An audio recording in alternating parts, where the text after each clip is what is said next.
afartii belo rag waaweyn oo beesha reer Isxaaqa oo siyaasiyiinta Soomaaliland sheeganaya oo isla cajiibsan oo dumar yar iyo odayaal iyo ciyaal dhex taagan iyadoo dhiigii laascaanood uu qulqulayo ee maatada salaanta xabada laga wada dhacay baa waxay leeyihiin intay soo taageen beesha dadkooda dhexdiisii ku hadlayaan siyaasi weyn baan ahay buu leeyahay waxa la ilaa faad qabin ilaa faanad lahayn ma qaban kartid baa siyaasi weyn baan ahay wuxuuna leeyahay Georgia maxaan ku dhahdaay rabshada Georgia buu leeyahay waad ku fashilanteen meesha ciidankiina soo qaata oramaayo ninka odayga buur madow maaha nin kale oo oranaya ma jiro oranaya war ciidankan ka soo qaada dadkan abhin anigu idaabin maayo hadii abhin aad ku tageysaan isaaqo oo wiilashana ku xaysanaysan dhul bahanta oo dhan baa idaabiyay oday aan idaabin iyo nin aan idaabin iyo haween aan iyo dhalinyaro idaabin ma jirto aniga ku hadlaya magaca afayeenka kacdoonka dhalinyarada dhul bahante ee SSC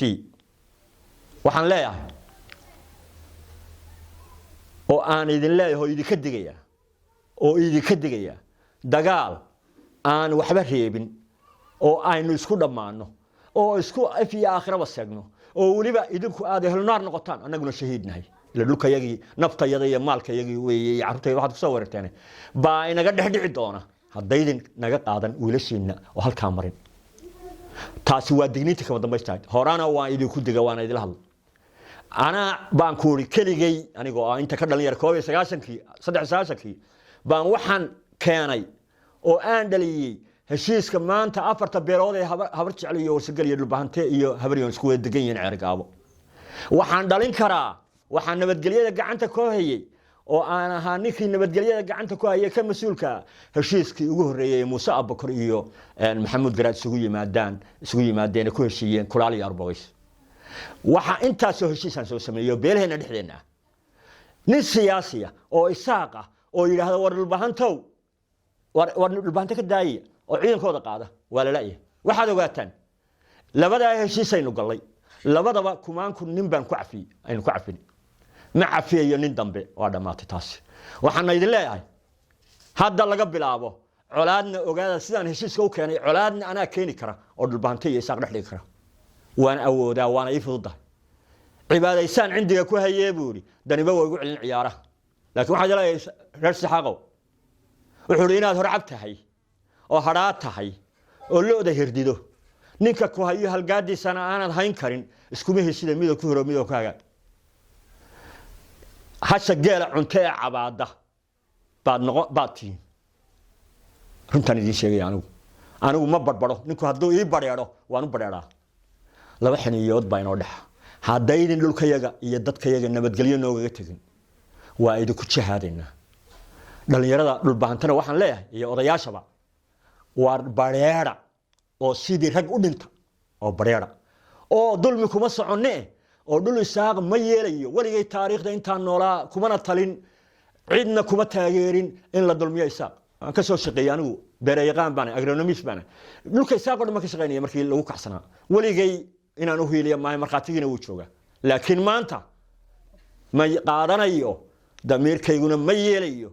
igamana suurta gasho ha ku tahanbaabina hana ku riyoonina in caruurtayda iyo maatayda laascaan dhexdeeda ku laysaan oo aan soo fadhiyo oo isaboro never ever ma dhacayso waxaan ugu dambeyntii ku soo gabagabeynaya wada dhalasho haday jirtay hadaynu abti iyo ilmaabti ahayn hadaynu reeyayeeraweyso ahayn hadaynu wax kasta isu ahayn hadaynu dagaan ahayn hadii aynu gabdho iyo gabdhaha kala guursan jirnay hadaynu ab iyo awoobays ahayn wax alla waxaad xeeriseen oo aad dhigateen maanta isaaqow aad la galo timaadaan ma jirto waxa ay wax ku soo noqon karaan Soomaaliland musabixiyo laascanad baa soo aftirtay taa ku seexo kuna soo toos way idin deysay baan ku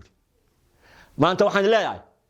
haddaad inuu waxeerinaysaan oo aad doonaysaan in rajo dambe isu yeelano oo aad rajo dhulbahanta ka qabtaan